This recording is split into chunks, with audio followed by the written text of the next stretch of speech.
நான் வணங்கும் தெய்வம். என்ன மாதிரி கலைஞர்கள் இன்னைக்கு நிறைய பேர் வீட்டுல சாப்பிட, நிறைய பேர் இன்னைக்கு நல்லா இருக்க காரணமாக இருந்த நமக்கெல்லாம் முன்னோடி. இன்னைக்கு அவர் நம்ம கூட இல்ல. அவர் எங்க பேசுறதுல நான் ரொம்ப பெருமைப்படுறேன். ஏன்னா அவரால் நான் எவ்வளவு வளர்ச்சிகள் நானும் ஒரு விதத்துல அடைஞ்சிருக்கேன். அவர் வாய்ஸ பேசுறவங்க நல்லா இருக்காது, கண்டிப்பா கூட்டலாம். இந்த ஒரு இதோட ஏன் அவரை பேசுறேன்னா, எனக்கு தண்ணி வேண்டாம், சோறு வேண்டாம், அவரோட அந்த வார்த்தைகள், அவரோட பேரு எங்க அம்மா அப்பா பேருக்கு அப்புறம் ஒரு பேரை உச்சரிச்சா எனக்கு ஒரு எனர்ஜி வருதுன்னா அது வேற யாரும் இல்ல, புரட்சி கலைஞர் கேப்டன் விஜயகாந்த். ஏன்னா உண்மையிலுமே யாராருக்கும் இது பண்றோம், இவருக்கு கண்டிப்பா கை தட்டலாம். அவருக்கெல்லாம் நம்ம எந்திரிச்சு இது பண்ணலாம். ஏன்னா அவர் மாதிரி இன்னைக்கு மேடை இந்த அளவுக்கு இருக்குன்னா, மேடை நாடகத்தை கொண்டு இந்த அளவுக்கு கொண்டு போகணும்னு நினைக்கிறோம்னா அதுக்கெல்லாம் முன்னாடி அவர் தான். நம்ம எவ்வளவோ தமிழையும் வளர்த்தாரு, தன்னையும் இது பண்ணாரு. இன்னைக்கு அவர் இடத்துக்கு வரும்போது அவர் இங்க இல்ல. யாரும் வருத்தப்படாங்கன்னா ஏதோ என்னால முடிஞ்ச ஒரு பிரசன்டேஷன், அவருக்காக ஒரு சின்ன சமர்ப்பணம். நீங்க எல்லாம் பார்த்திருப்பீங்க, ரமணா படத்துல அவர் ஒரு டைலாக் பேசியிருப்பாரு. அந்த கடைசி கிளைமேக்ஸ்ல ஒரு டைலாக் பேசியிருப்பாரு. எந்த அளவுக்கு பேசுறேன்னு தெரியல, இருந்தாலும் உங்க மாதிரி தான் ட்ரை பண்றேன். திடீர்னு முடிவு பண்றது, திடீர்னு வெளி பண்றது, ரொம்ப லென்த்தான ஒரு டைலாக் சீக்கிரம் பேசியிருப்பாரு. உங்களுக்காக ஒரு பட டைலாக் இருக்கு. இப்ப அவர் லேட்டஸ்டா வளம் வந்துகிட்டு இருக்க அவரோட ஸ்பீச் ஒன்று இருக்கு.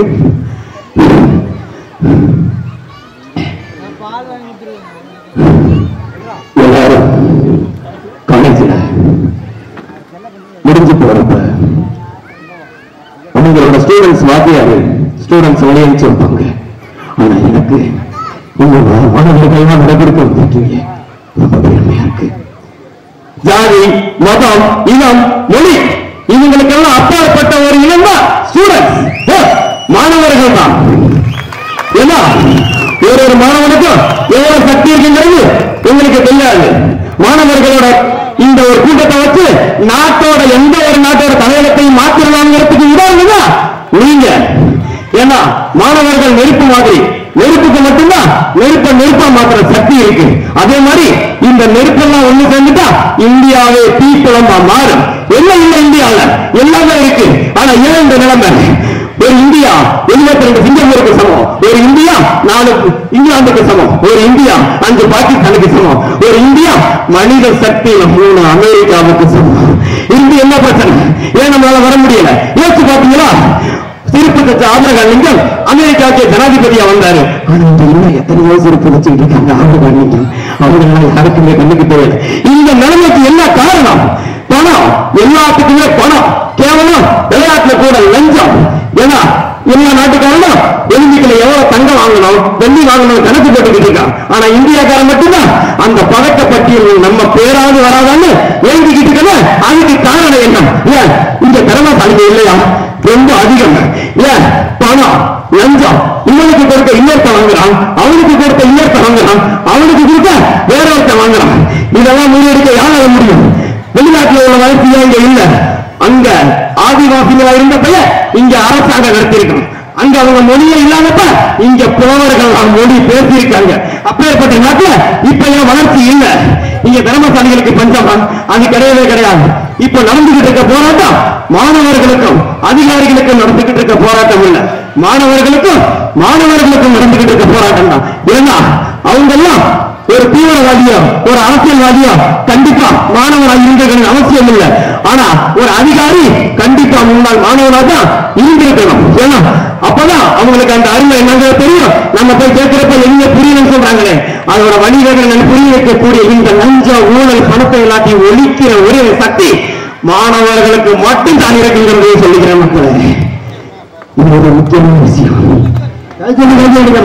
என் மரணத்துக்கு பின்னாடி பஸ் இருக்கிறதா, கடை இருக்கிறது இருக்கக்கூடாது. மாணவ சக்திக்கும் அரசியல் கட்சிக்கும் அப்புறம் எந்த வித்தியாசமும் நம்ம போயிடும். என் மரணத்துக்கு பின்னாடி ஒரு தீக்குச்சி கூட இருக்கக்கூடாது. எரிகிற நெருப்பு உங்க மனசுக்குள்ள மட்டும்தான் இருக்கணும். கூறிக்கொண்டு விடைபெறுகிறேன் மக்களை.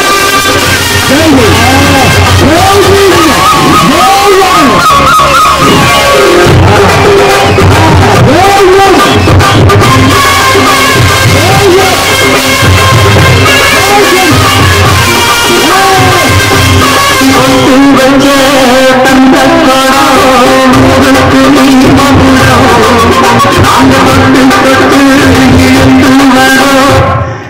ஒரு முக்கியமான விஷயம் இப்ப லேட்டஸ்டா வந்துட்டு இருக்கு. அவரோட யாருமே இந்த ஸ்பீச்சை மறக்க முடியாது. நீங்களே இப்ப யோசிப்பீங்க பாருங்க. என்னையா காசு பணம் காசு அட போங்க. நீங்களும் உங்க காசு கோடி கோடியா சேர்த்து வச்சு என்னத்தை கொண்டு போக போறீங்க? ஒண்ணும் கிடையாது. நில வச்ச வரம்பு எடுத்துக்க, என்ன கேட்கறியோ எடுத்துக்க, எனக்கு ஒண்ணும் பிரச்சனை இல்லை. எனக்குன்னு ஒரு இடம், என் மனைவிக்குன்னு ஒரு இடம், என் குழந்தைங்களுக்குன்னு ஒரு இடம் கொடுத்துட்டீங்க, அந்த இடம் கிடைச்சா எனக்கு போதும். அட பொங்க, காசும் கிடையாது ஒண்ணும் கிடையாது. இங்க இத்தனை பேர் பனி மழையை பார்க்கணும் உட்கார்ந்துருக்காங்களே, யாருக்காக? அது உள்ள கூட்டம். இந்த இளைஞர் நற்பணி மன்றத்தோட சேர்த்து பொதுமக்கள், பெரியார் நற்பணி மன்றம் எல்லாருமே சேர்ந்து பொதுமக்கள் எல்லாம் உட்கார்ந்துருக்காங்க. அதுதான் கூட்டம். ஆட்சியை பிடிக்கணும், அதிகாரத்தை பிடிக்கணும், உங்ககிட்ட பிடிச்சிட்டேன், அது போதும். நான் என்னையா நான் பார்க்காத பணமா, நான் பார்க்காத புகழா? எவ்வளவோ படம் நடிச்சுட்டேன், எவ்வளவோ சம்பாதிச்சுட்டேன். இந்த மக்கள் மனசுல ஒரு அன்பை சம்பாதிச்சிருக்கல, அதுவே எனக்கு கிடைச்ச ஒரு வெற்றி. அது போதும் மக்களே. இந்த விஜயகாந்த் வாழ்ந்தான் வாழ்ந்தான் வாழ்ந்து கொண்டே இருப்பார். இந்த மக்களுக்காக நாங்கள் சொல்லிக்கிட்டு உங்களுக்கெல்லாம் ஒரே ஒரு வேண்டுகோள் வைக்கிறேன். பசியோட வர்றவங்களுக்கு நீங்க எவ்வளவு பிஸியா இருந்தாலும் சரி, அவங்களுக்கு ஒரு வேளை சோறு போடுங்க. இல்லைன்னு வரவங்களுக்கு எதிரியா இருந்தாலும் என்னால முடிஞ்சது இருந்தாலும் எடுத்து கொடுங்க. உங்களோட எல்லாத்தோட குணத்திலையும் இந்த திறந்தாங்க விஜயகாந்த் இளைஞர்களின் மக்களை